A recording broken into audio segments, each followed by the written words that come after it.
దాదాపుగా 4 సంవత్సరాల నుంచి మున్సిపల్ చైర్పర్సన్గా ఉన్న వ్యక్తి. ఆమె చాలాసార్లు మేము చెప్పాము, వార్డులో అభివృద్ధి చెందలేదు, దయచేసి మేము అన్ని వార్డులు తిరగండి మా అని చెప్పి చాలాసార్లు చెప్పడం జరిగింది. కానీ ఆమె ఏ కౌన్సిలర్లు కానీ వాళ్ళ భర్తలు పెత్తనం చలాయిస్తూ ఏ కౌన్సిలర్ కూడా ఏ వార్డులో తిరగకుండా ఇంతవరకు అభివృద్ధి అనేది ఎక్కడ కూడా 100 రూపాయలు కూడా పెట్టి ఇక్కడ మేము చేపించిన బాబాన పోలేదు.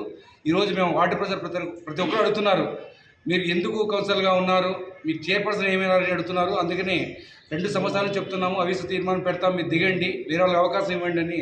కానీ ఇంతవరకు ఎవరు రాలేదు ముందుకి. వాళ్ళు ముండి వైఖరితో ఉన్నారు. కాబట్టి ఈరోజు మేము అందరం కలిసి దాదాపుగా 28 మంది కౌన్సిలర్లు, అంటే గతంలో ఉన్న మంది అక్కడ 14 మంది ఉన్నాం, ఇక్కడ ఉండే 14 మంది, 28 మంది కౌన్సిలర్లు కూడా ఈరోజు అవిశ్వాస తీర్మానానికి కలెక్టర్ గారు నోటీస్ ఇవ్వడం జరిగింది. ఆయన వెంటనే స్పందిస్తూ 23వ తేదీకి మాకు మున్సిపాలిటీకి అటెండ్ కావాలని చెప్పడం జరిగింది. కాబట్టి మేమందరం అటెండ్ అవుతాము. ఖచ్చితంగా అవిశ్వాస తీర్మానం మేము ఎట్టి పరిస్థితుల్లో దింపడానికి ప్రయత్నం చేస్తాము. రాబోయే రోజులు కూడా మేము మా వార్డు ప్రజల కోసం మేము ఇవన్నీ చేస్తామని చెప్పి సిద్ధం తెలియజేస్తూ 12 రోజులు ఉంది, 12 రకాల ఫోటోలు తీసుకొచ్చాము. మళ్ళీ మీరు మాకు ఎప్పుడు దాదాపు ఓకే ఇక్కడే మీరు